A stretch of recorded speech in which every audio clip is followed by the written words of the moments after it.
আমি দলসমূহক আমি ওচৰলৈ আহি সাজু হৈ থাকিবলৈ অনুৰোধ জনাইছোঁ। তৃতীয় স্থান শিক্ষাৰ একত্ৰিশ স্কুল ছোৱালী, দ্বিতীয় স্থান NCC ধেমাজি চিটি কলেজ, প্ৰথম স্থান NCC গাৰ্লছ ধেমাজি কলেজ।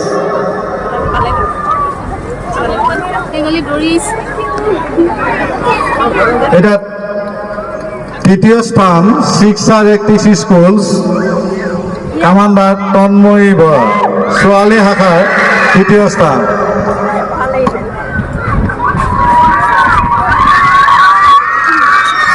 ছোৱালী শাখাৰ দ্বিতীয় স্থান NCC girls Dhemaji city college, দ্বিতীয় স্থান NCC girls Dhemaji city college.